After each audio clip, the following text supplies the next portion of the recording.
It is always great catching up with my next guest, and so glad to see her back in action. UFC 287, April 8th. It's Cynthia Calvillo back here on the program. Cynthia, how are you? I'm doing good. Closing out the camp. We're just about there, so I'm excited. Yeah, it's right around the corner. It looked like you got a full camp for this one. When did you find out? Uh, we uh, we got the date in January, so about the first week of January.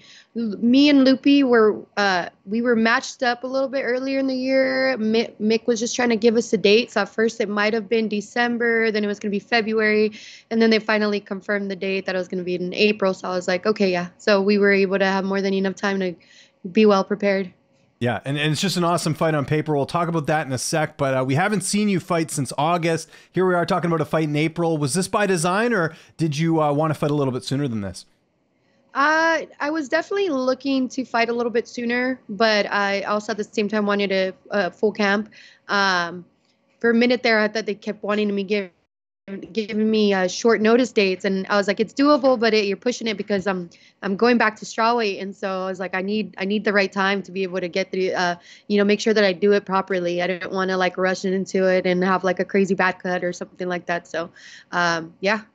Yeah, well, that's exactly it. I was going to ask about that first fight at strawweight since 2019. How's that been going? Just, getting back to having to cut, all that extra weight.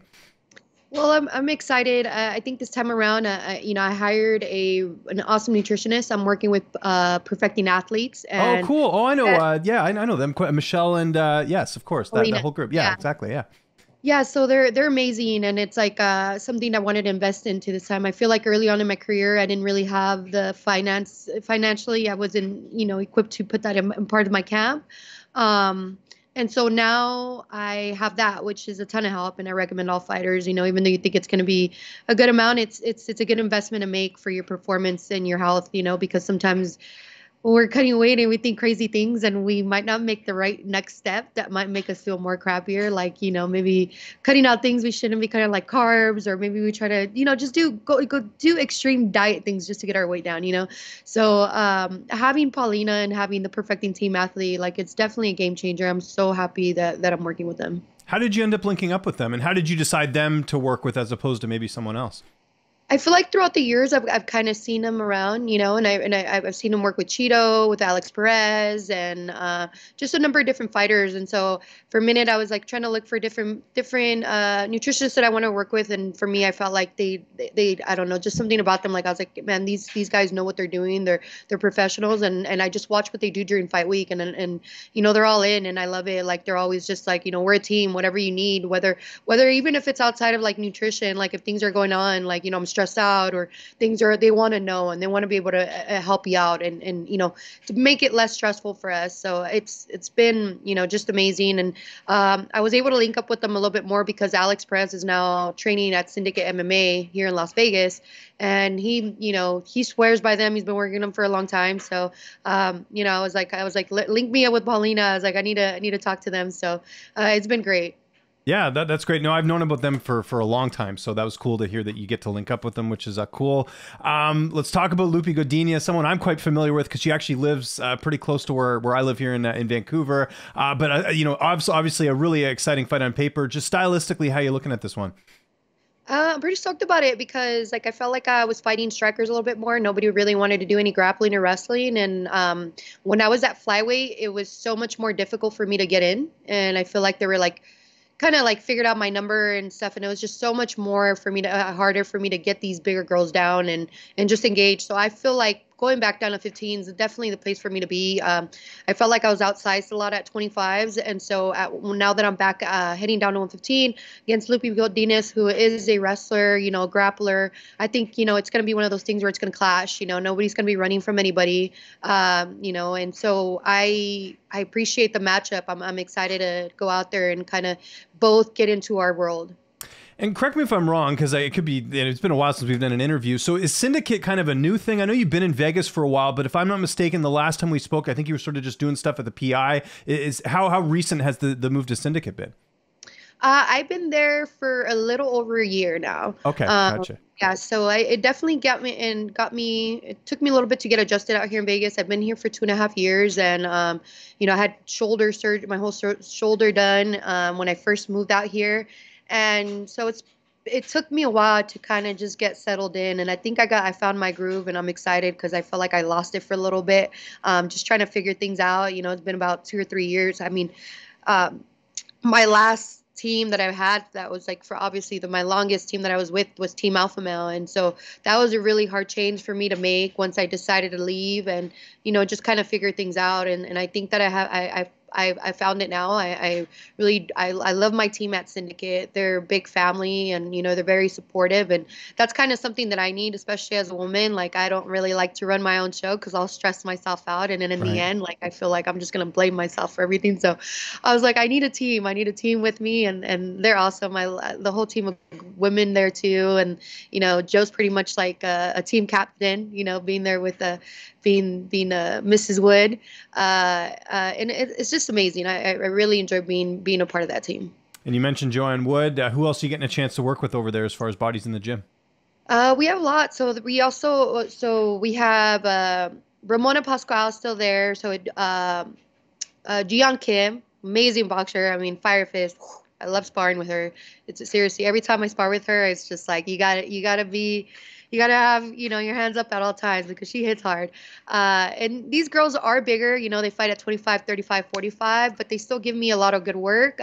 We have other professionals too. We have smaller girls. We have Shino Van Hoos. We have Annabelle, who's a up and coming amateur. We have Hannah. I have too many to name, but we also have an incredible group of like women grapplers too. So Valerie Wong, she's a black belt. She's probably been one of my best training partners this camp, just because she's a black belt and she's scrappy. She's probably one of the best black belts in the world. To be honest, I'm actually surprised she's not competed in like higher organizations, as far as the grappling world. And I have other smaller dudes that I work with too, Max Lieli, Kenzie. So I have a good amount of bodies out here, and great coaches on top of that. Your corner, John Wood, I imagine, will be in the cage with you. Who else is going to be in there with you on April 8th? We have John Wood, and then we have my wrestling coach, Billy Bigelow. He's a new addition to the team as well, and it's been amazing. I would definitely miss that hardcore wrestling, and he's definitely brought that out of me. Being from that, I was training with Team Alpha Male, and his energy is amazing as well. And then on top of that, I'll have my boxing coach, Capatillo, who's one of the best boxing coaches and ever. So I have a good team. I have a good solid team that's going to be there in my corner. Each one of them brings their own different type of energy, and they bring the best out of me. Like I mentioned off the top, this has got Fight of the Night written all over. I'm really excited for this one. Loopy's tough to finish, so does that kind of change the game plan a bit, or like what are you expecting? How do you see this one playing out on April 8th? No, I think it's gonna be good. I mean, I'm tough to finish as well. I mean, I feel like it's gonna be just a grimy fight, a grimy wrestling fight, and we're just gonna see who's gonna get the better control. And I feel like I'm gonna get the job done. I feel like overall I'm a better grappler. I have better jujitsu in my opinion. I think she just likes to just wrestle and kind of hold people, and I'm there for it. She wants to hit the ground. I'm good with it. Come into my world. So I'm excited about that. I think obviously she's Mexican. She's just like me. So it's going to be a hard fight for both of us, but I think it's going to be an amazing fight. And, I just think I'm going to edge it out for sure. I think I'm going to be more experienced as far with all that I have, as far as fighting in MMA. How many more fights do you have left in your contract? Do you know? I believe I have 2 left. Gotcha. So big fight, obviously, because I'm assuming this is the second last one, and then you got one more after this, right? And usually that's when you renegotiate, right? So do you like that? Do you like the stakes kind of being the way they are on this big card, where you go out there, you get a win, you can renegotiate and get a new contract? Yeah, I mean that's pretty much what it comes down to when when it comes to the fight. You always have to build your stock through your fights, and obviously my last 2 years have been going very well for me, so it also puts a little bit pressure there. But at the same time, like I kind of reached a point in my life where because I used to stress out so much and I got really depressed, to be honest. I had to work through some mental hurdles, and being happy with my life outside of fighting is what's important. And I think that for a minute I was just so focused on fighting that I was kind of the world outside of fighting wasn't really going well for me.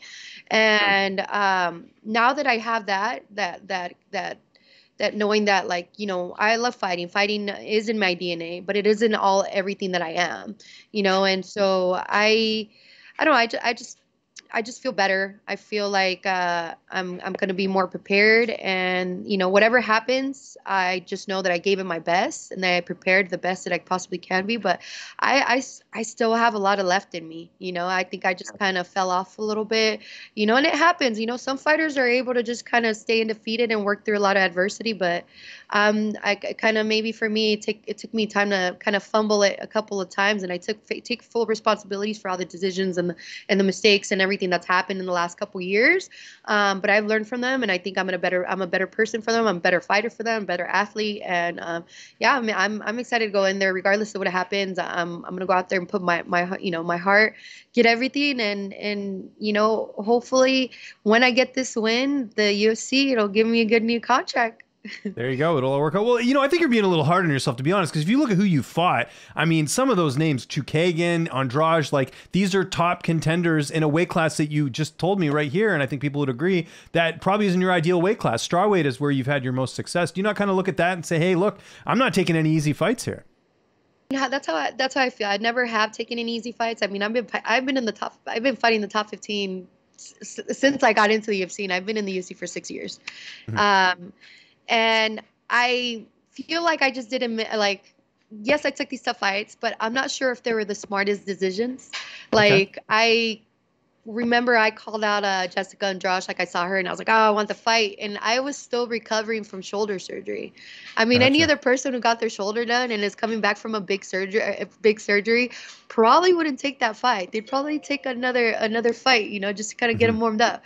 But me, I'm a little bit crazy. So I was like, you know what? I'm going to go fight Jessica Andrade. So let's go fight her strong and big at 125, you know. That didn't go so well. I was still kind of, you know, threw me off mentally. And I remember I was just so frustrated. I was like, man, I need to make this right. I just wasn't happy how the fight went. And the opportunity to take the fight with Andrea Lee on 3 weeks' notice after I had just got TKO'd in the first round, like, and at that time, like, I didn't really have anybody around me here in Vegas that was comfortable enough to telling me that that's probably not a good idea.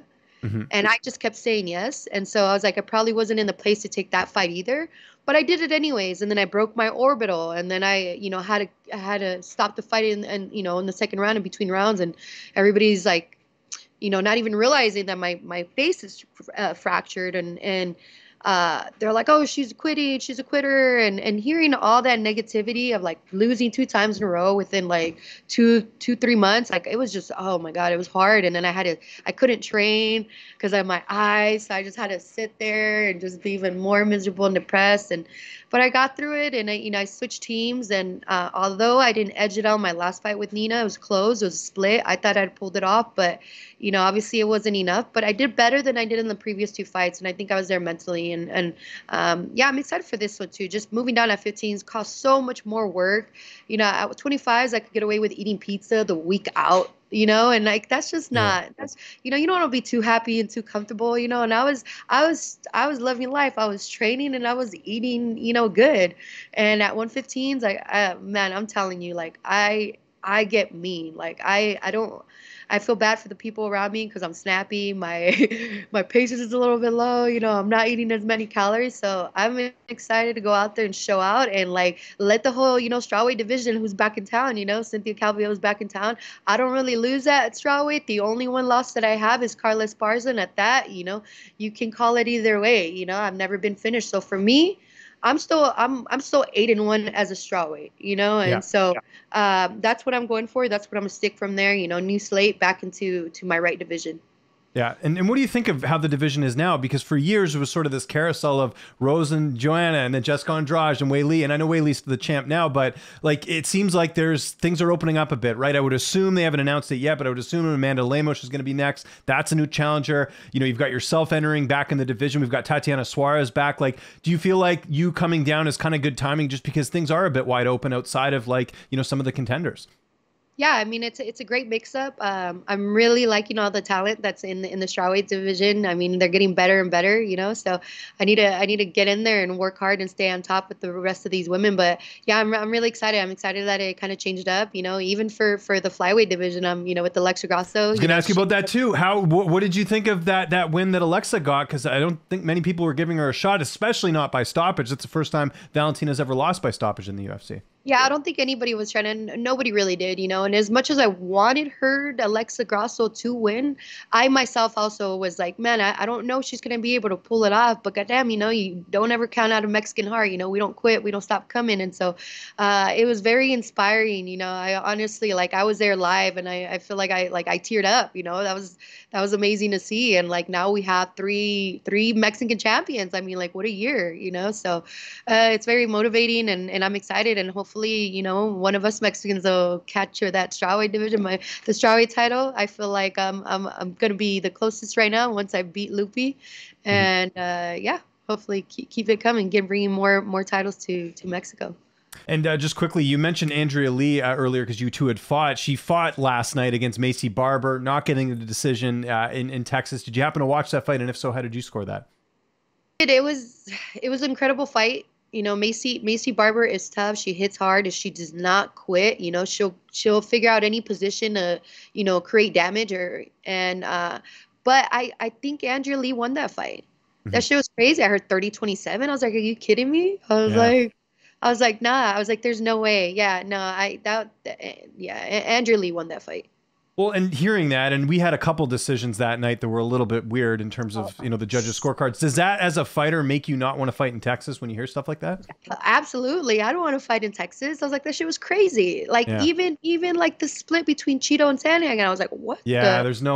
that I was one scorecard for Cheeto, I don't know how you get that, but Yeah, I was just like, I was like, what the hell is going on here? Yeah, that was crazy. I was like, no, I don't want to fight for them. You know, like I've gotten edged out already before in a couple splits. I definitely don't want to go there.